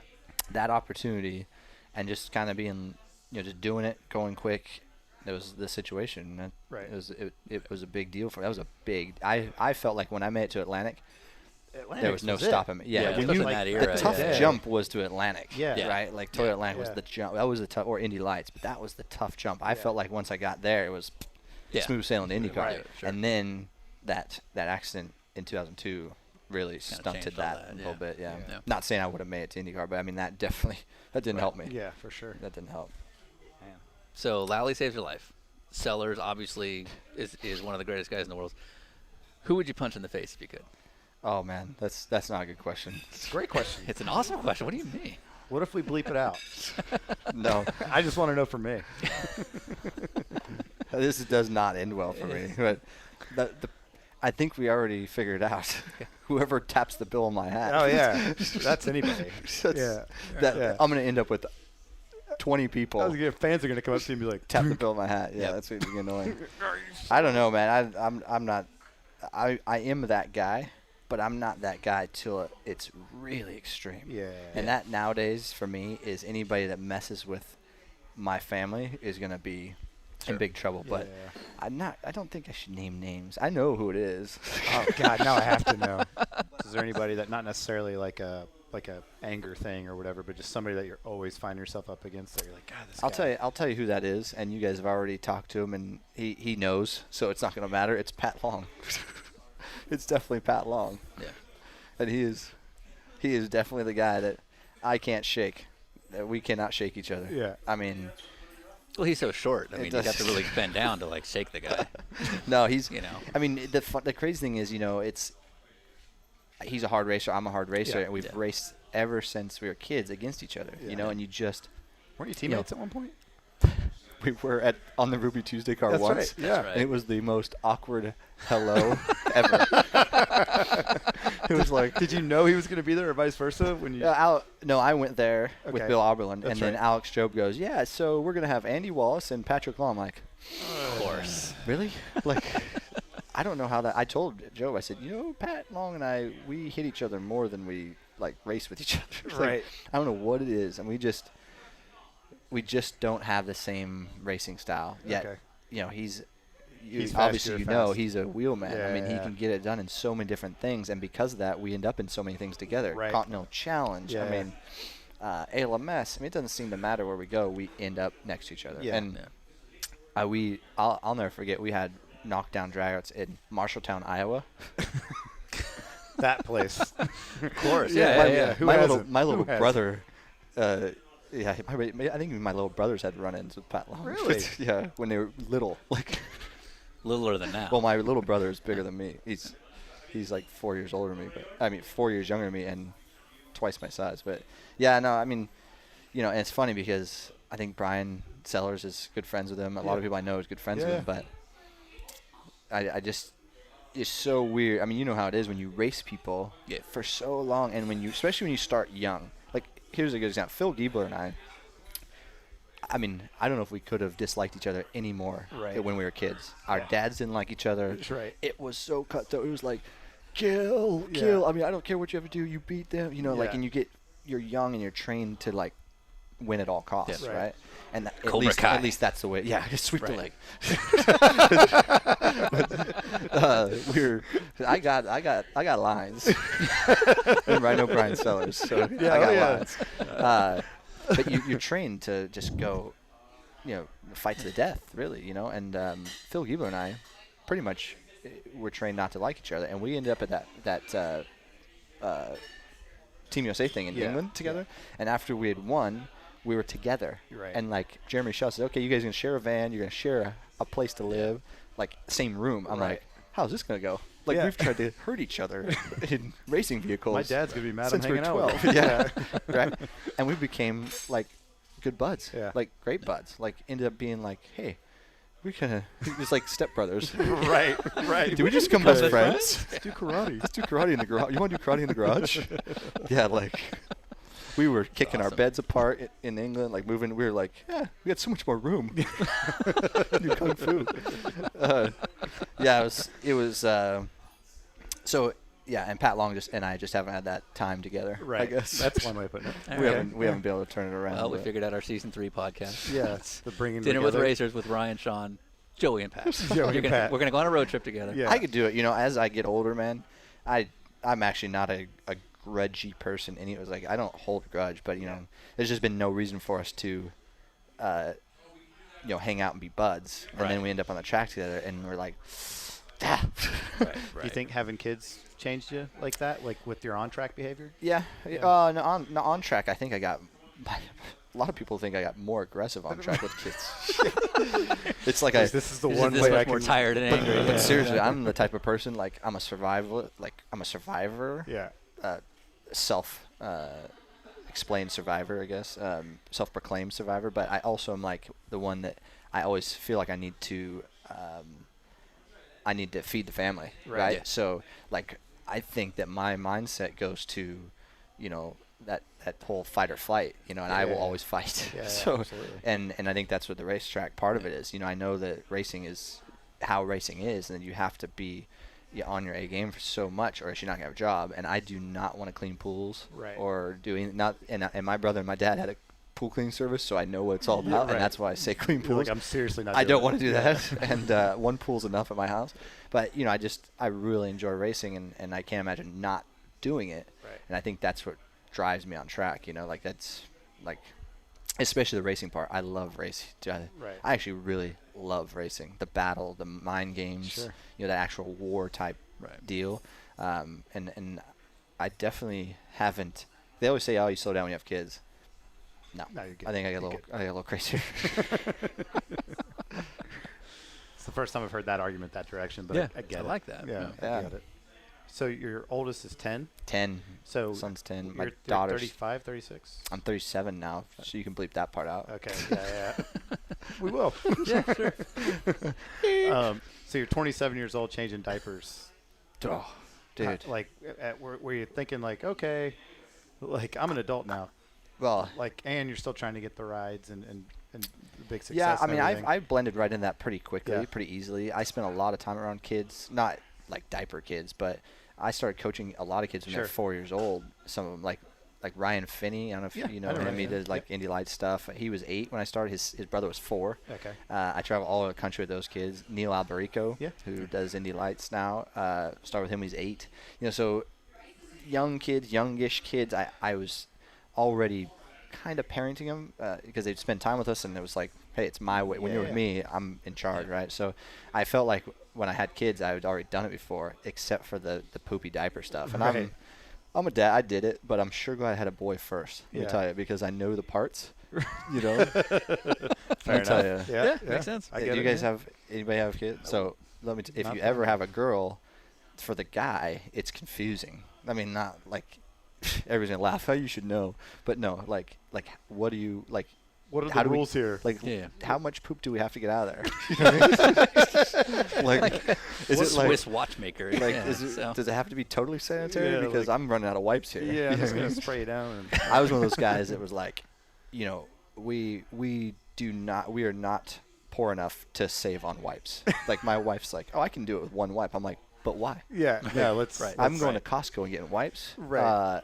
I'm gonna use some wipes, kids. Like, I'm like flinging wipes. I got them stacked in my pockets, like ready for battle when I do diaper changes. So she laughed at me, and that's the way I still barbecue. Nothing. I mean, it kind of. Wait, what just happened? I'm never eating at your house. I mean, with the rags in my pocket. Everybody thinks it's funny. I got rags stuff everywhere, but you always need a rag to wipe off. But yeah, and I'm not a big. I mean, I'll say that I'm not. I don't mind saying I'm not a big kid guy. Like other people's kids. Sure. Right. I love my kid. I have such a great time with my kids. But man, I struggle. There's a handful of kids that I dig. Well, because now you're around kids, because your kids have friends. It's exactly right, and that's where the drama starts for me. Yeah. Like these play dates and these forced awkward situations where like you have to take all the kids go to one place, and you're like, oh my goodness, right. What's happening here? You know what I mean? I don't know if you've followed Louis C.K. at all, the comedian. No, but you'd like his stuff because he's very often talking about how forced two dads having to hang out at a play date, and he's like, I don't care about you. Like, I'm just here for the kids. Especially because I'd imagine in like the parent circle, you've got the interesting job.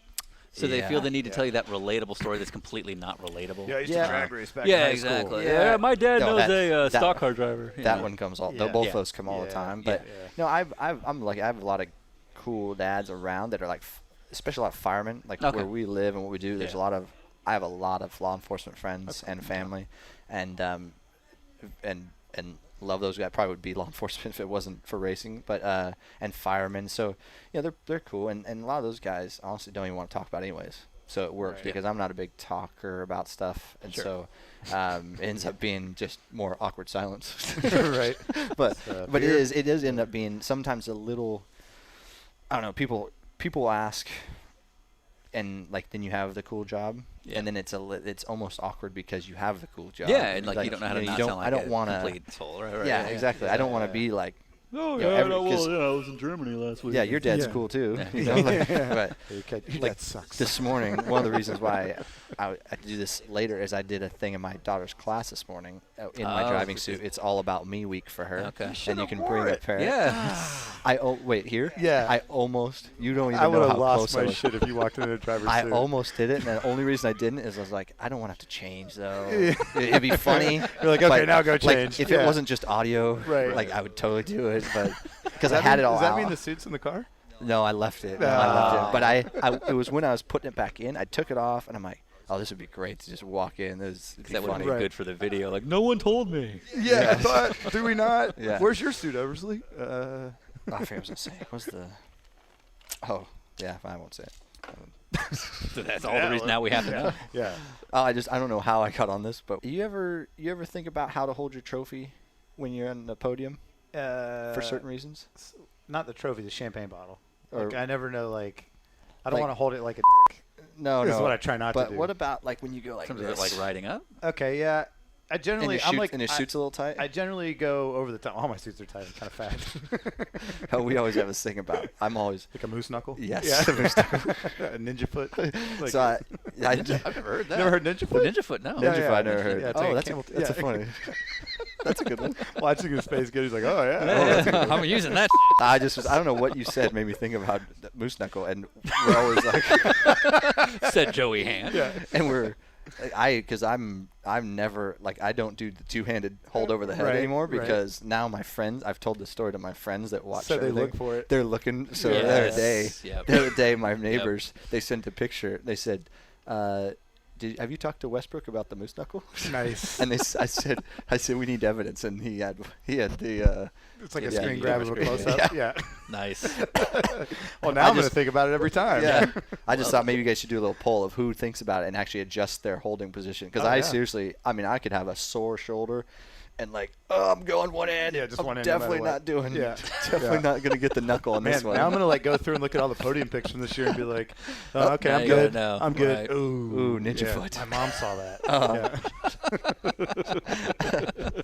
Man, that could have been See, played I would better. deliberately stuff. Well, now I'm gonna. Like now, it would just Now go I'm gonna. gigantic. Like go to the like grocery. the only tight part of my suit is going to be yeah, like it's gonna be the right Can there. you tighten that I'd down? visit the grocery. Right. Plums. Yeah, Yeah. a couple of plums.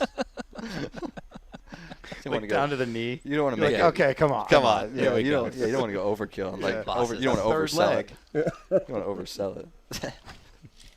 So our as soon as we're done with you here, we're heading off to Aspen, Colorado, to meet up with Janet Guthrie. Isn't that where the sparrows? Sparrows.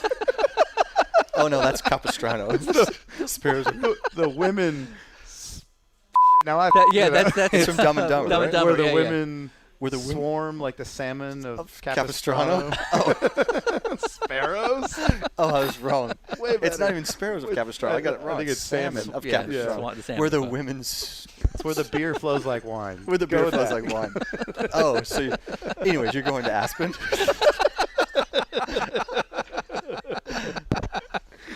So if you could ask her one question, what would it be? I would say snowboard or ski. So safe. What's she do? Yeah, I mean, yeah. I'm Yeah. sure. Safe It's question. good. It's a good. Yeah. It's solid. It's Yeah. solid. So during the moving up through your career, I assume open wheel was the target. IndyCar, F1, wherever Yeah. you went. Obviously that didn't work out, but obviously now you've got the overall win at Daytona. You just won Le Mans this year. Obviously you've hopefully got many good years ahead of you, but I mean, are you good? Like the Indy 500 was never on the cards. Is this good enough? Well, I mean, it's not good enough. I just like winning races. Sure, I'm like yeah. more of a race winner than a championship guy. Same. Like I just Yeah. like to win, and I would like to win the big ones. I think Chip is kind of. I mean, Chip loves championship. Don't get me wrong, but he also is one of the guys that he likes. He likes to win the big ones. Yeah. He says it, and he's done it. Right. Yeah. So, Right. I mean, for me, there's not. Indy 500 is not in the cards, right?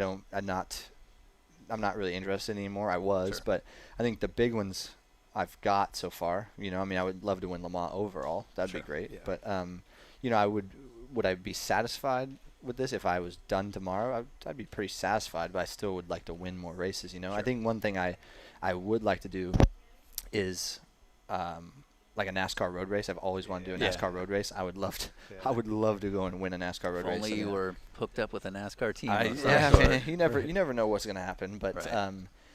I always Carol Smith wrote me, and I just found the letter.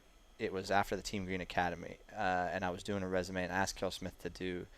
I asked everybody to do like a little resume, like one-liner, like Joey Hand is cool, for whatever. But Carol Smith wrote a long time ago. He wrote Joey Hand is a throwback to the old school. That's cool. Like That's cool. That's Mario so Andretti cool. and Carol Smith. And writing yeah, that? for those who don't Yeah. know who Carol Smith is, I mean, the dude is sort of a legend, but he's He kind of built most the old famous. school. Yeah, Yeah. exactly. But wrote a ton of books on. Tune to win and drive to win and all these Yeah. things. And the Yeah. crazy thing is Carol's the round circle. I mean, kind of jumping off subject, but reading the book Go Like Hell, I learned some Yeah. stuff about the Ford GT program in Yeah. the '60s, and Carol Smith was in there, and Yeah. I was like just weird that I come back around to this Yeah. program and have the history there, and he had so much history and he was a fan of mine in my early days.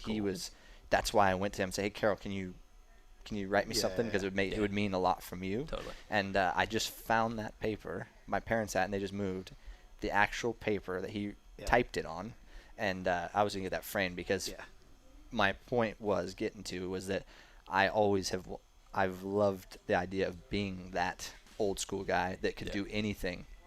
Like I did sprint car when I was a kid. I did midgets when I was a kid.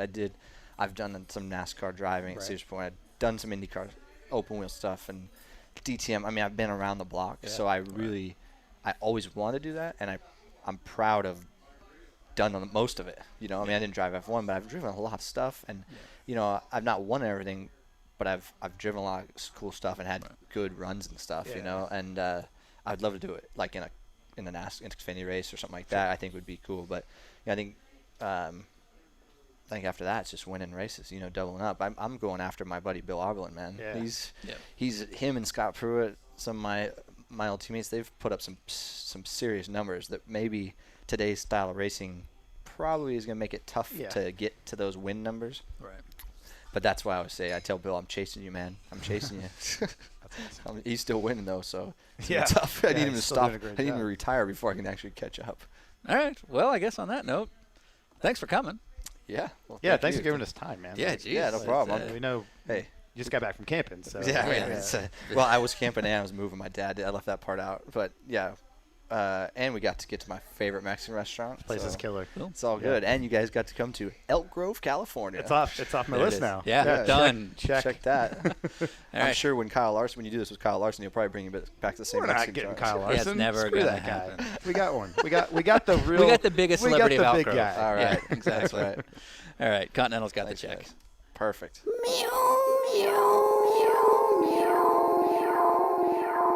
I'm finished. Wow, that was such a great episode. That guest really knew how to tell a story.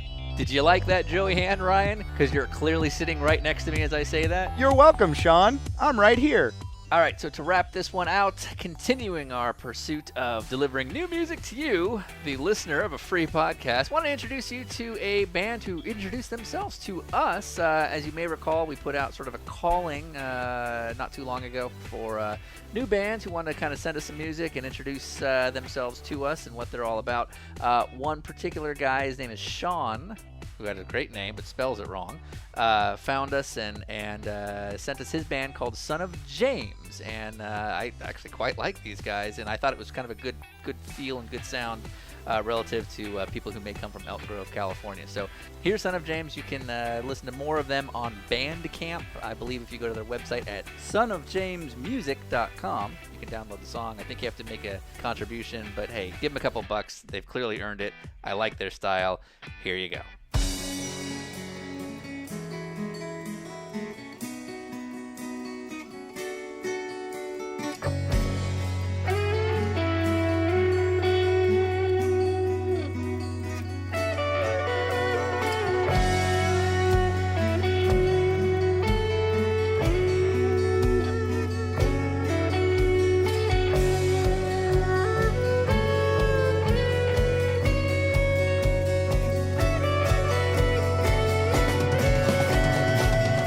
Lungs burning out and gasping for air, chasing down a broke, buried dream.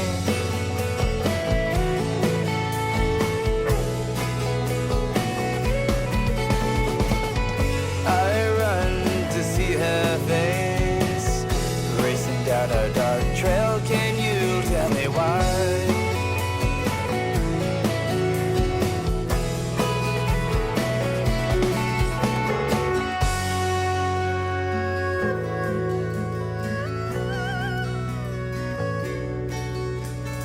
Time it runs away, my mind it runs away, my heart just ran away.